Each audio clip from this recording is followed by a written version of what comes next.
Ladies and gentlemen, brothers and sisters, I want to talk to you tonight about something far greater than mere chance, something that governs every step you take, every word you speak, and every thought you entertain. It is called the game of life. This is no ordinary game, for its moves are invisible, its rules are spiritual, and its rewards are beyond gold and silver. Florence Scovel Shinn taught that life is not a battle to be fought, but a game to be played, and the secret to winning lies in understanding the laws that govern it. Every word you affirm is a move on the board, every belief you hold is a card you play, and every vision you dare to see is a seed planted in the unseen. Tonight, I want to show you how this game works, how unseen forces respond to your spoken word, and how the power of faith, intuition, and fearless action can turn even the most impossible situation into victory. When we talk about words as creative power, we are not just referring to casual speech or idle chatter. We are talking about the very energy that shapes your experiences and the reality you walk into each day. Florence Scovel Shinn often said that your word is your wand, meaning that whatever you declare with confidence and faith has the power to bring unseen forces into motion. Think about the times you have spoken something with conviction, even in passing, and later found it to manifest in some form. This is not coincidence. It is the operation of a spiritual law. The spoken word is not just sound, it is a vibration, and vibrations set things in motion. They go forth into what some call the subconscious mind, others call the ether, and they do not return void. They bring back to you the essence of what you sent out. When you speak words of lack, fear, and limitation, you are unwittingly programming your own path to deliver those results. When you speak words of faith, abundance, and success, you open the door for circumstances to align in your favor. Every sentence you form is either building or dismantling your life. That is why it is so critical to become conscious of what comes out of your mouth.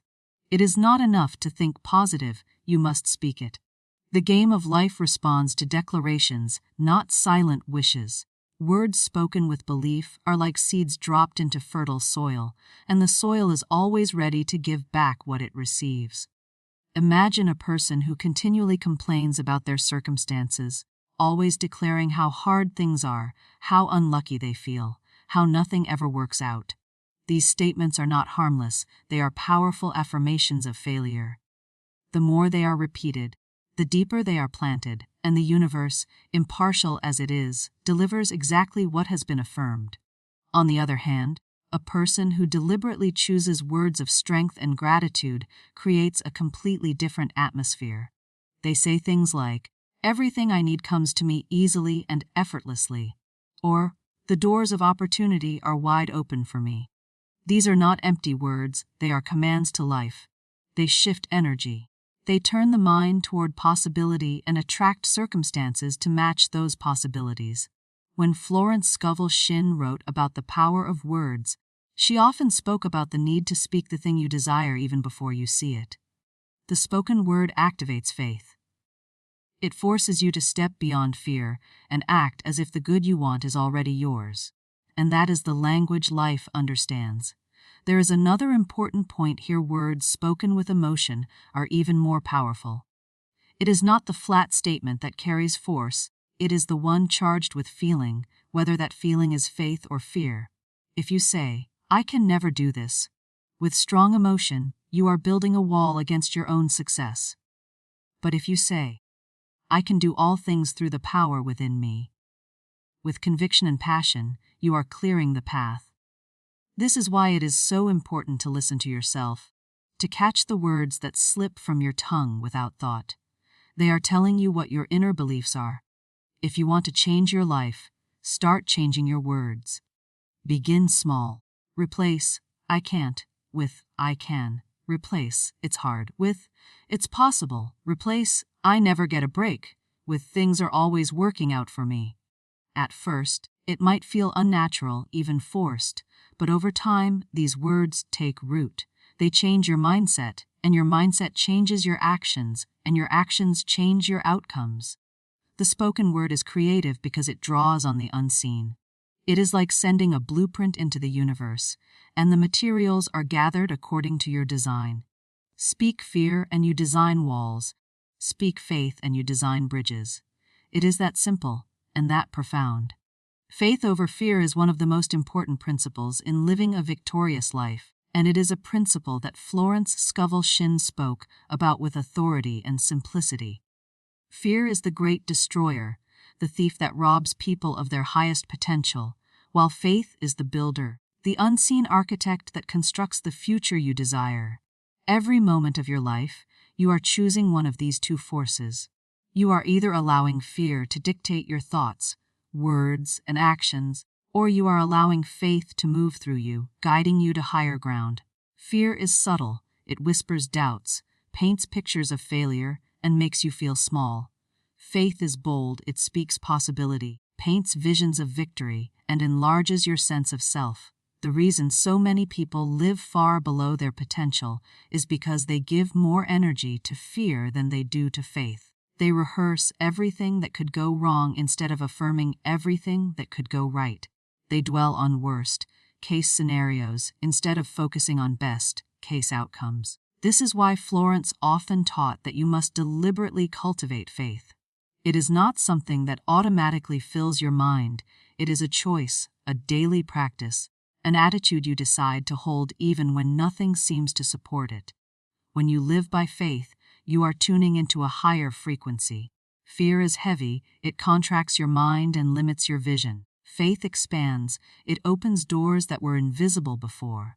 You have probably experienced moments when fear paralyzed you, when an opportunity came and you hesitated, when an idea came and you doubted yourself, when you wanted to speak up but stayed silent. Those are moments when fear won the round. But think about the times when you moved ahead despite uncertainty, when you said yes to something bigger than yourself, when you trusted that somehow things would work out even when you had no evidence. Those were moments of faith, and they often lead to breakthroughs. Faith does not require you to see the entire path, it simply asks you to take the next step. It is like walking in a fog with only enough light for the next few feet, but trusting that more light will appear as you move forward.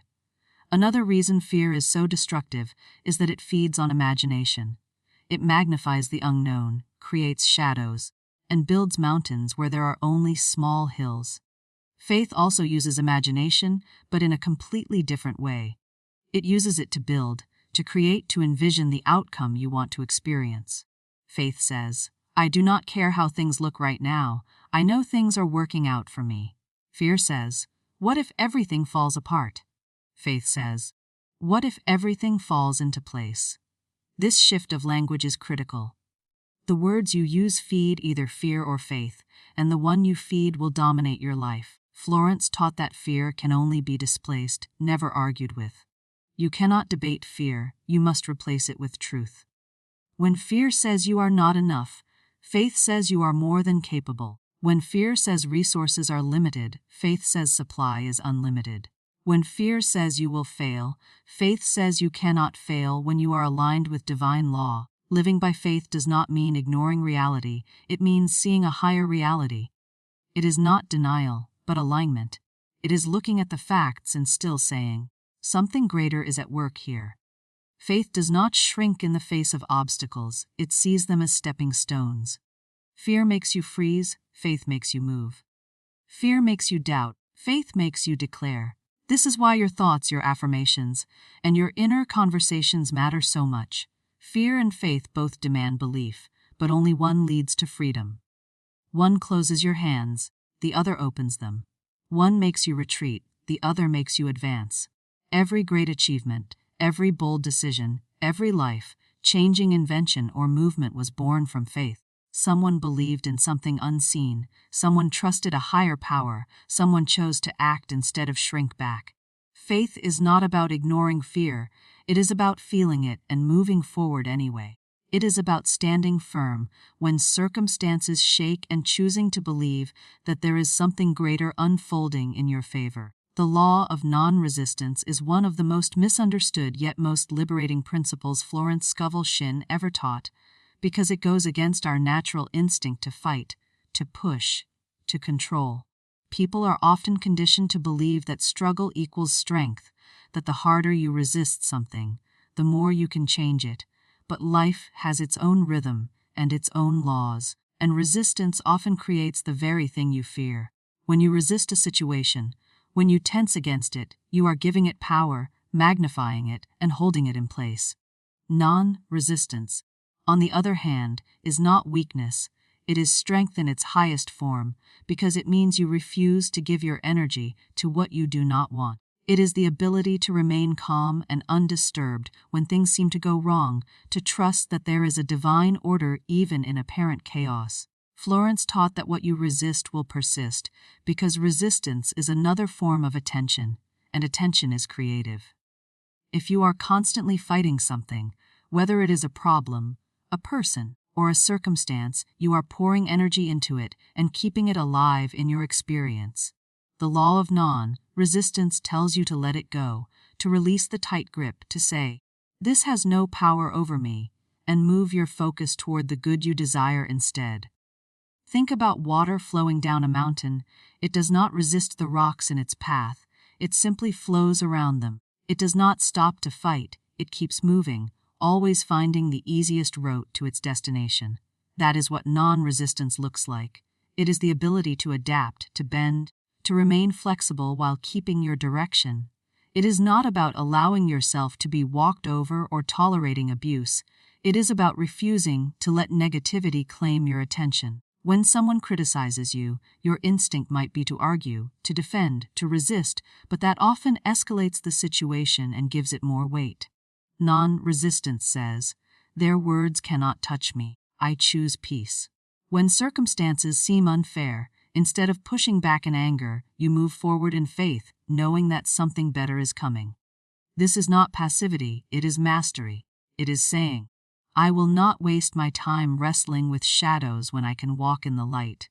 The Florence often spoke about the power of turning away from appearances, meaning you do not allow the visible world to dictate your inner state. When things look dark, when problems arise, you have a choice to resist them, curse them, and keep them alive, or to release them, bless them, and focus on the solution. Resistance is heavy, it drains your energy and blinds you to the opportunities around you. Non-resistance clears the air, it keeps you light and open to new paths. Imagine facing an unexpected setback. Instead of panicking or fighting it, you calmly say, "This is only temporary. Something good will come of this." That attitude allows your mind to stay creative and receptive to answers. Many breakthroughs happen in moments of surrender, when you stop fighting and start trusting. It is when you take your hands off the wheel that life can often steer you better than you could yourself. Another important part of non-resistance is forgiveness. Holding on to resentment, anger, or bitterness is a form of resistance because you are holding energy against someone or something. You are keeping the wound open by feeding it with your attention. Forgiveness does not mean saying what happened was right, it means you choose your peace over your pain. It is letting go of the need to prove, punish, or control, and that releases enormous energy back into your life. Florence taught that when you release resentment, you make space for blessings. Non-resistance also applies to desires. Sometimes we want something so much that we choke it with our anxiety. We obsess, we cling, we worry, and all of this creates tension that blocks its arrival. Non-resistance says, "I desire this, I affirm this, and I release it to come in the perfect way." It is faith in action because it trusts the timing and the method. The law of non-resistance is also the way to inner peace. It keeps you from becoming a victim of circumstances because you are no longer fighting shadows.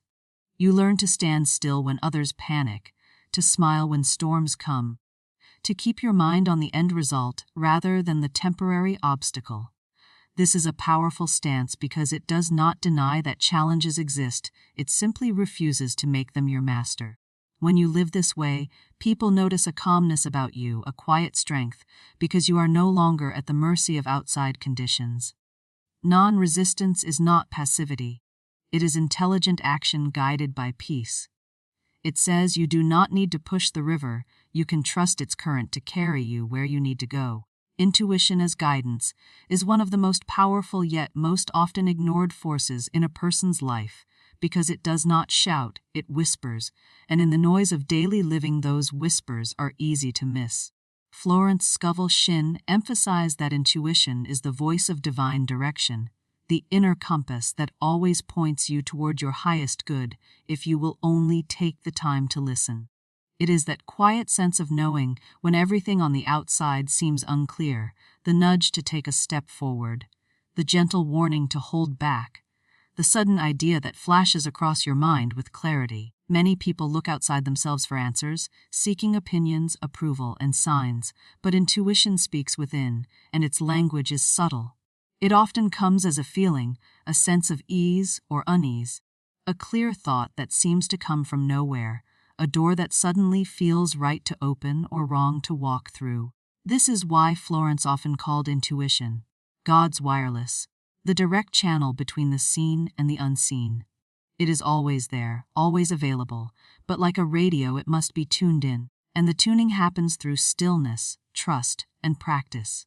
When you ignore intuition, life can feel like wandering without a map, making decisions that look good on the surface but lack depth or alignment.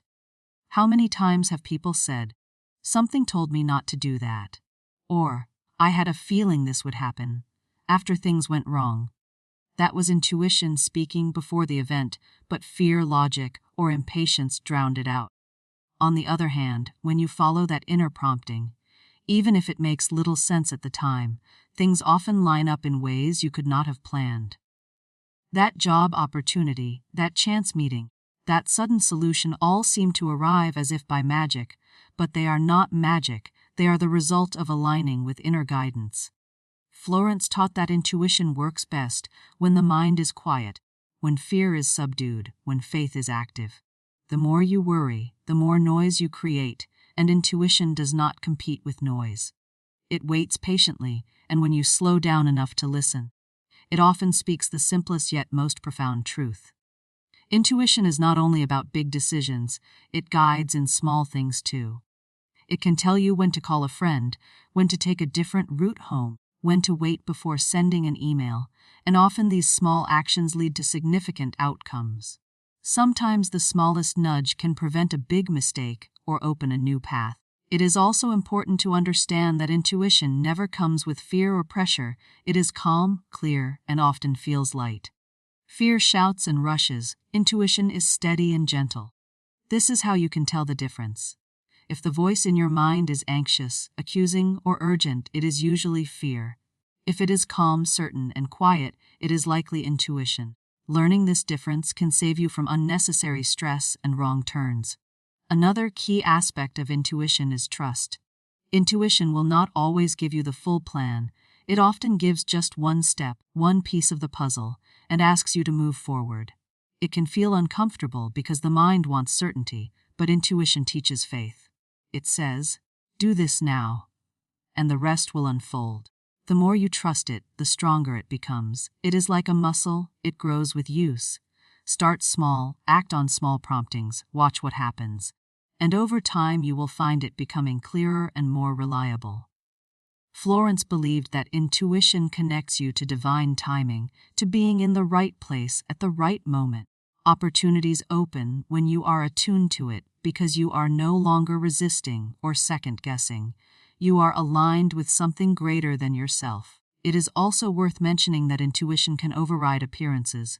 Things may look hopeless on the outside, but intuition may say, "Wait," or "Hold on," or things may look perfect, but intuition may say, "Something is off."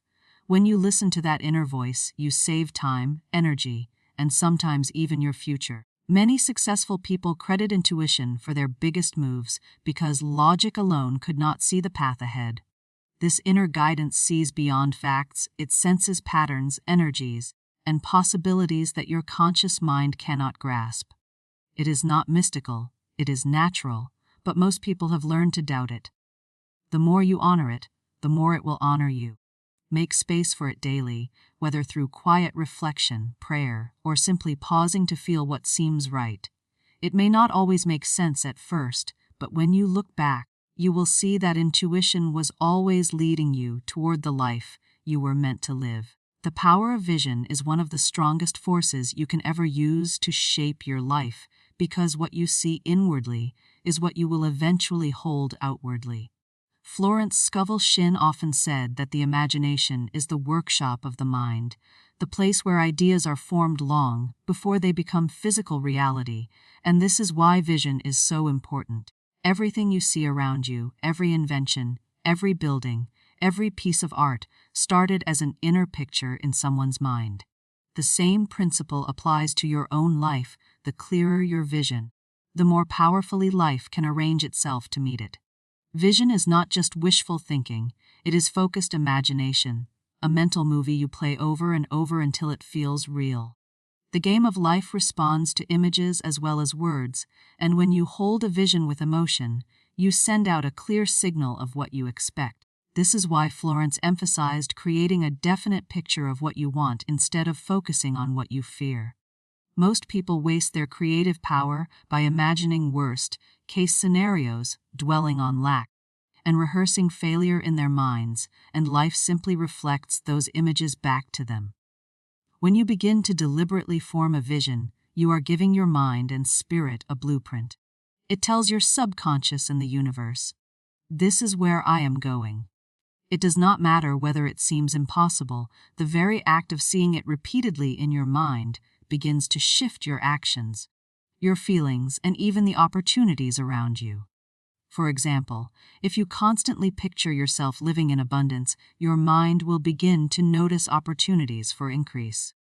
If you keep seeing yourself confident and successful, you will start to carry yourself differently, speak differently, and attract different results. The vision sets the tone. Florence would say, "Man can only receive what he sees himself receiving," meaning that you cannot experience what you cannot first accept in your imagination. This is why you must keep your inner pictures clean, positive, and expansive. Vision also requires consistency. A vision seen once and forgotten is like a seed planted and never watered. You have to return to it often, nurture it with thought and feeling, and protect it from the weeds of doubt and fear. The outside world may give you every reason to let go of your dream, but you must hold it steady.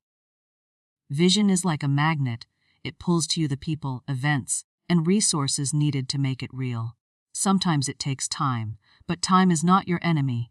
It is simply the process of unseen forces arranging themselves. Florence encouraged people to make affirmations and visualizations daily, to see the end result clearly, to talk about it as though it were already done. This does not mean boasting or pretending. It means aligning your inner world with your desired outcome. The more natural it feels inside, the sooner it can show up outside. There is another important part of vision that many miss: emotion. A cold, mechanical vision has little power. It is the feeling attached to the picture that gives it life. If you want to create something, see it and feel it. Imagine the joy, the relief, the gratitude, the excitement. When you do this, you are not only forming an image, you are sending energy into it. Your emotions make the picture vivid and alive. Without feeling, vision is a flat sketch. With feeling, it becomes a moving, breathing scene. This is why daydreams can be so powerful when used correctly, because they engage both sight and feeling. It is also important to guard your vision.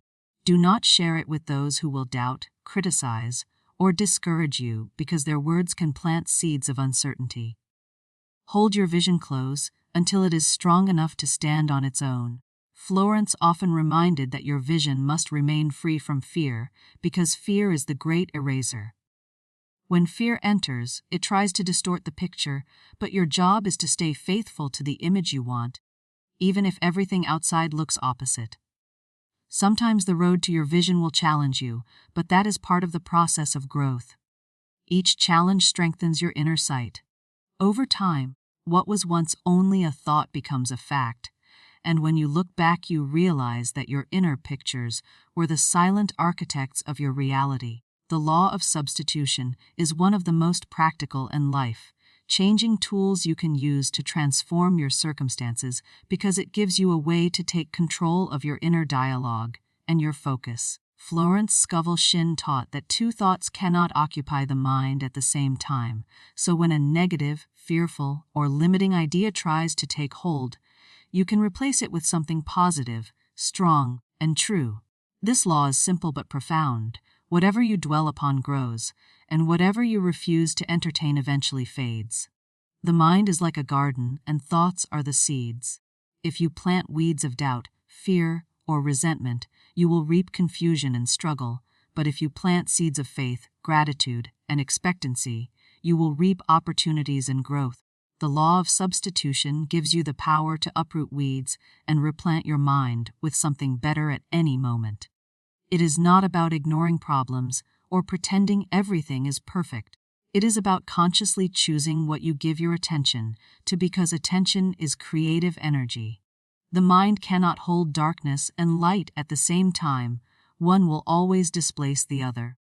When you catch yourself thinking something negative like, "I can't do this," or "I never have enough," the law of substitution tells you to pause and replace it with something that affirms your strength and abundance, like, "I am capable of handling anything that comes my way," or "Everything I need is finding its way to me." At first this may feel unnatural, but with practice it becomes a habit. Florence often said that your word is your wand, and the words you choose are like commands to the subconscious. By substituting doubt with truth, you are training your inner world to align with what you want instead of what you fear.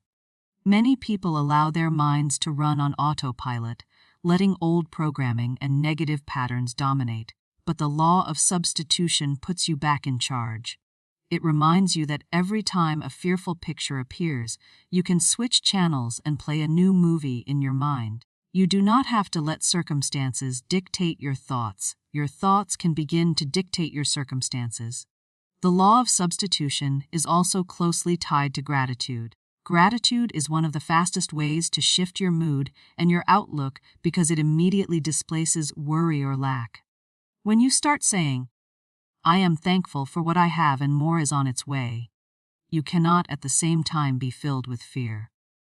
Gratitude turns your attention toward abundance, and the more you see it, the more it grows. Florence encouraged people to create affirmations, scriptures, and positive phrases that they could use instantly whenever fear or doubt came knocking. This is not about denying reality. It is about creating a higher one. Problems are real, but they are not permanent, and the mind can either magnify them or minimize them. Substitution keeps you focused on solutions, not problems, on possibilities, not obstacles. It is the mental act of choosing light over darkness every single time. Another important thing to understand about substitution is that it is proactive, not just reactive. You can train your mind by feeding it powerful ideas daily so that when challenges come, you are already strong. Read uplifting material, listen to encouraging words, surround yourself with people who speak life, and the mental substitutes will become natural. When something negative happens, your mind will automatically reach for a higher thought because that is what it is accustomed to. This is why Florence often spoke about the power of repetition. The more you practice positive substitution, the quicker and more automatic it becomes.